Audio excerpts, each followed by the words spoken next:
Yo, what is going on, guys? It's C-Brev. Welcome to my first comprehensive positional tier list for MLB The Show 20. Today is March 22nd. It is patch 1.04, and what we're going to be doing in this video is breaking down the best players at every single position in the game right now, according to my opinion. So please keep in mind, this is my opinion. If you guys don't know who I am one of the top players in MLB The Show. I made top 50 8 times in MLB The Show 19. I made World Series 22 times across multiple accounts, and I had one season where I made 3 different accounts into the top 50 in the same season. And I'm not telling you that to brag. I'm telling you that to give you perspective on that I generally know the power level of cards really well, and the majority of my content on YouTube has circled around card reviews as well. So farther in the year, I will have had a lot more experience using these cards, but as of right now, obviously it's week 2, I haven't used very many of them. I'm just going off of the attributes on the card and my history with the card, their swing and stuff like that. So the reason I'm doing it so early is because people have asked me to do it, but keep in mind that I have not used many of these cards, and these are just my opinions. Do not take what I say as the gospel truth. Every single person has a different experience playing this game, and that's why we love baseball. So if you're new to my stuff, check me out at Twitch, CBrev. Check me out on Twitter at CBrevMLB. And if you're watching this somewhere other than YouTube, my YouTube is CBrev MLB The Show, and those will be down below the screen as we move forward. Now is the point where I'm going to hide my face cam so I don't cover up the bottom of some of these lists. Also, just so you guys know, there's a lot of collection rewards that are 99s. There's a lot of XP rewards that are 99s. People don't have all of them, but I must list all of them. If you want to know who the best choices are for XP rewards, stuff like that, I do have videos like that on my channel. But you're going to see some 99s that for the most part are unattainable, except for 1 or 2. Stuff like that for most people. So here we go. Let's hop in to catcher, and you're also going to see some positions have a lot of players right now and some positions do not have a lot of players. Additionally, we are only listing players at their primary position. If I was to go off of secondary position, the list would just be way too long because so many different cards have so many different secondary positions. So these positional tiers are only for a player's primary position. So let's look at catcher. Obviously 99 Buster Posey, XP rewards going to be tier 1. But some other guys that I really like, the 90 Adley Rushman, World Series rewards, switch hitting catcher, pretty balanced across the board. Wish his hitting stats were a little better, but a really balanced catcher card. 87 Gary Sanchez from the Classic Pack, obviously that card rakes. 92 Mike Piazza is a collection reward, and this may surprise some of you guys, but prospect Joey Bart looks really good to me. Sometimes I'm not really sure how they determine overalls of cards, but I can't believe 87 Joey Bart and 87 Buster Posey are the same overall. That's all I'm going to say. That Joey Bart looks really good. Tier 2 Evolution Pudge Rodriguez. The only reason I don't put him tier 1, even though his overall is high, is because his swing sucked last year and he had major defensive problems. Like I said, I haven't used the card this year. Maybe some of that stuff is fixed, but as of right now, not a fan of Pudge Rodriguez on this game in the slightest. And then a couple defensive catchers from Face of the Franchise, Yadier Molina, Buster Posey, and then tier 3 Live Series JT Realmuto. I also excluded a lot of Live Series cards in this if I felt like they weren't really relevant. So if you don't see a Live Series guy, it's probably on purpose. Moving on to first base, and I probably should have said this in the beginning, but first base, third base, catcher, I really prefer hitting up the middle in the infield. So second base, shortstop, hitting is nice, but I'd prefer fielding as well. And then in the outfield, I definitely prefer fielding over hitting early in the year. The reason being, it's pretty easy to get good fielding, and it's pretty hard to get really good hitting out of cards early in the year. So I think that fielding has more value because the marginal differences in hitting stats between cards is lower early in the year, if that makes sense. But for first base, corner, infield, I really like hitting. However, if a card has really bad defense, I'm going to take that into account. So tier 1 is 92 Jason Giambi. Even though he has pretty bad defense, Pretty even splits, 102 power versus right and high 80s power versus left. I like that a lot. Face of the franchise, Carlos Santana. Again, poor defense, but switch hitters are at a premium early in the year. They're really, really good, with relievers being low overalls for the most part. So switch hitter, great stats. 89 Matt Olson, probably the best one in this group in my opinion. Great hitting stats and diamond fielding as well. By the way, I should mention that in the individual tiers, these are not in order. They're just listed. The only separation of cards that I've listed is the actual tiers. So these 5 guys in tier 1, I'm not saying that Jason Giambi is the best. I'm saying they're all pretty equal, if that makes sense. 91 Todd Helton looks good to me. Program reward, and then 85 Pete Alonso's up there. Again, I understand the poor defense, but he's one of the only cards you'll get 100 plus power to both sides, facing both handedness of pitchers this early in the game, and his swing is amazing. His finest card absolutely raked last year. If you're playing on lower difficulties, Pete Alonso is going to destroy the ball.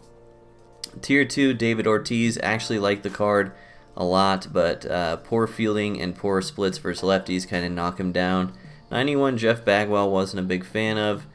Same with 90 Willie Stargell skipping down. 95 McCovey. These are kind of guys that I wish had better stats other than power, if that makes sense. And then 88 Josh Bell, probably one of the best bench bats in the game, if not the best bench bat, and absolutely rakes on this game. But his fielding is so bad. If this was a bench bat or a hitters only rating, he would definitely be tier 1. But for a first baseman rating, I had to put him tier 2 because of his fielding stats. They're just awful. So second base, pretty shallow position right now. Obviously 99 Biggio from Collections, 99 Sandberg from XP. Those are going to be the goons right here. You don't need me to tell you that.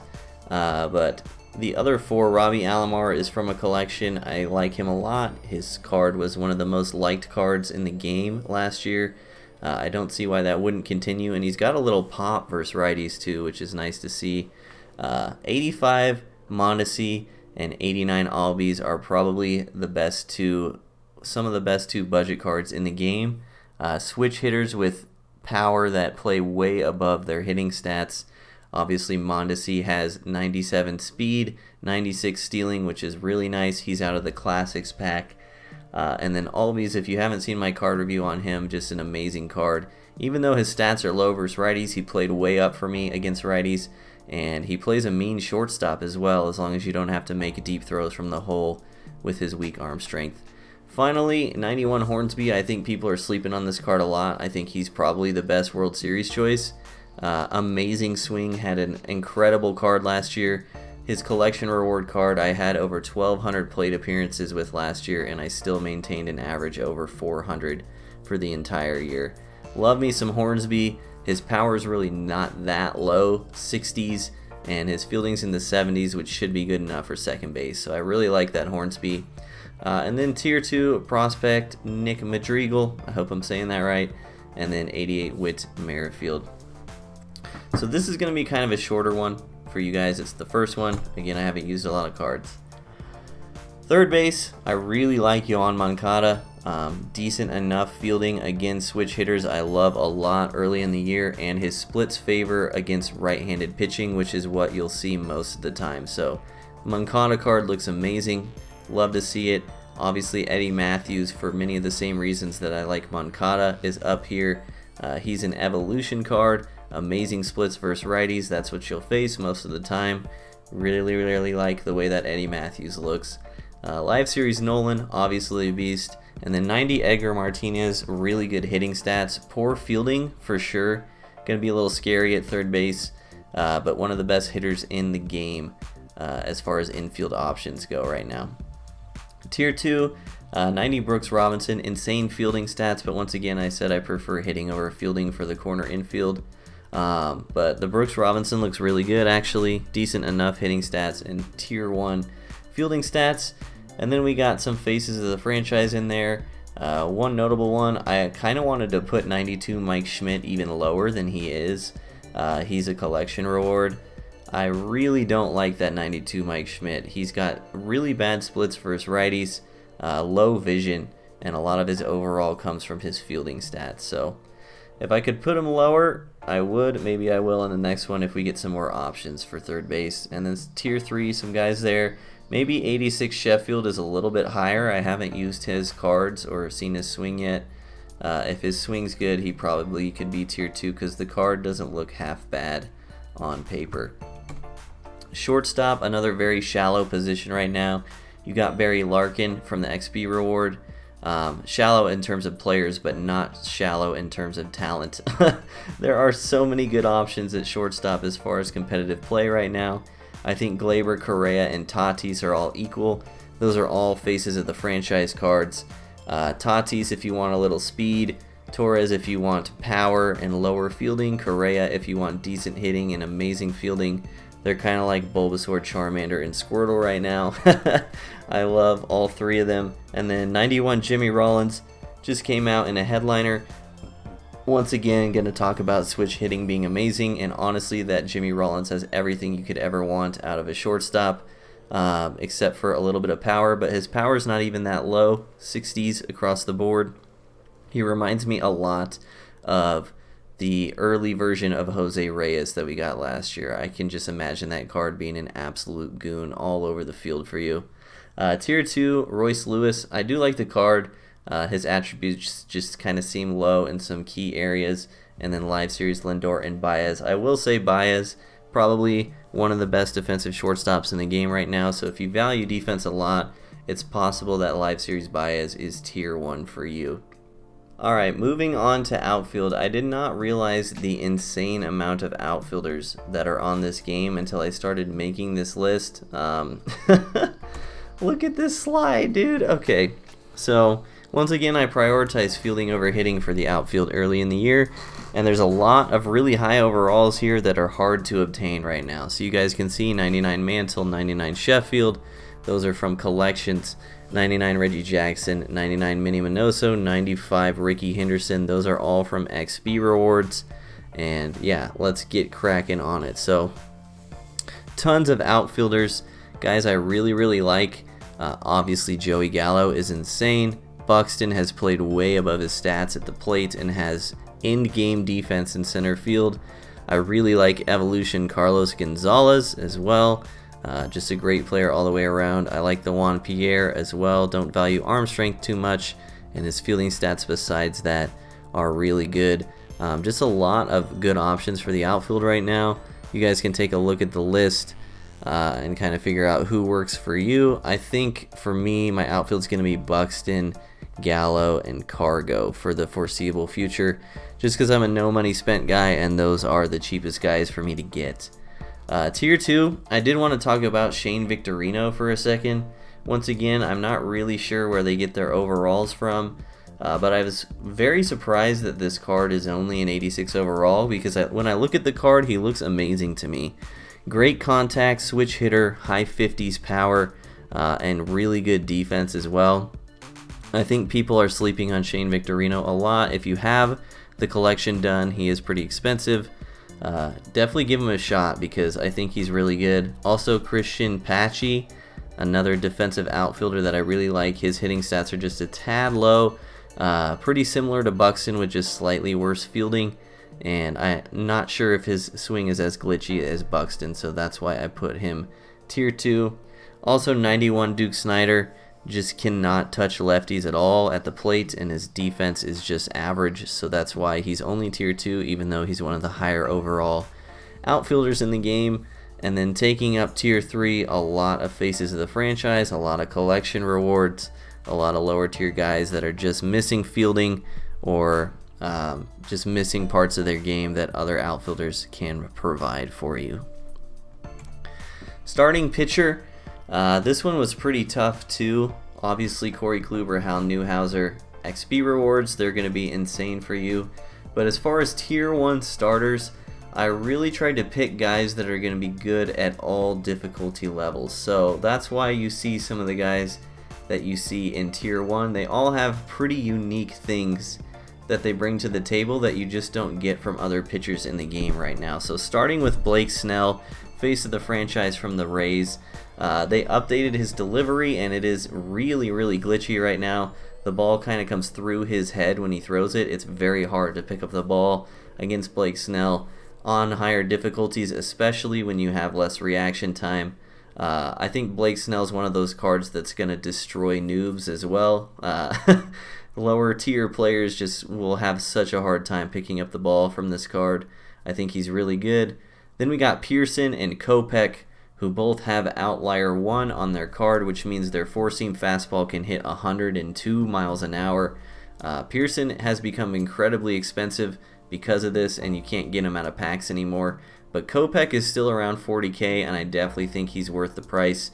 Both Pearson and Kopech as well have amazing speed differential with their other pitches. So the fact that they can hit 102 when not a lot of cards in the game can right now is really good. Then we got face of the franchise Ohtani. You guys know why he's tier 1, because he can mash at the plate. Gonna be putting out a video on how the most effective way to use him, on what the most effective way to use him is shortly, but obviously an amazing card. Maybe not the best pitcher, maybe not as good pitchers as some of the other guys on this list in tier 1, but still has to be tier 1 because he brings the hitting stats along with him. Then 90 Jesus Luzardo, curveball primary, throws 99, is left-handed, also has a sinker. Card just looks incredibly nasty. Low stamina though, so he may only get 4 or 5 innings out of you, but you can guarantee those are going to be some good innings. And then program Roy Oswalt. I know his per nines are low, but his stuff is really good. His release has always been very glitchy and hard to pick up on this game because it's very unique. And the ability to Prestige Diamond him is a really big upside because you can add 1 velocity to all of his pitches doing so. So looking at tier 2, some guys I really like Maddux, I really like Glavine. I just think they thrive more on lower difficulties. You really need the velo to get the best results from your pitcher on Hall of Fame and Legend as it stands right now. Nolan Ryan, despite being a high overall, has always been very easy to hit on this game in my opinion. And then we got some live series guys down at the bottom in tier 2. And then tier 3, just a bunch of guys that I think you probably shouldn't use, the worst of which being Robin Roberts. Tier 1 in alliteration, but probably tier like 7 in starting pitching. So moving on to bullpen, and then we will wrap it up. I separated lefties and righties. Bullpen is once again one of those things that you don't get a lot of early in the game cycle. So the 2 best lefties in the game right now, in my opinion, is 91 Andrew Miller, 94 Billy Wagner. Both of them are incredibly expensive. So if you're looking for lefties and you're on a budget, definitely take a look at tier 2. But those are the best ones. We're rating on performance, not necessarily on price in this. And then for righties, Evolution Dennis Eckersley has played amazing for me. Once again, one of those pitchers who can thrive on both low and high difficulties, just hard to pick up. They updated his windup as well this year, and it looks amazing. So I'm a biased A's fan. Get over it. 96 Raleigh Fingers looks incredible. He's an XP reward. 85 Adam Ottavino, pretty underrated card in my opinion. Ottavino cards have always been very good, and this is the first time we've had a diamond in a while. Great speed differential, unique delivery, hard to pick up, although he is very expensive as well because he's the collection reward for the Rockies, so you have to lock in Nolan Arenado to get him. And then 92 Eric Gagne just came out. Looks good to me. They didn't give him a splitter, but it's kind of the same pitch as his Vulcan change on this game, so he looks good. And then 90 Trevor Hoffman is a 12 and OBR reward, but I think Hoffman has the potential to be very, very good this year with finesse pitchers kind of thriving, especially on lower difficulties.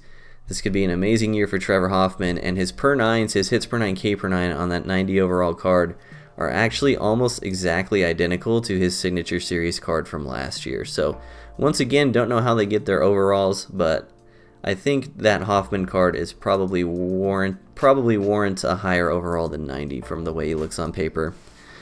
Tier 2 lefties, Doolittle looks good. He's the A's collection reward. Chapman gets the outlier quirk, so his fastball hits 102, but keep in mind they took away Chapman's changeup this year. He only has 4-seam, 2-seam, sinker, and slider. So the speed differential is going to be a bit of an issue for him, along with the control.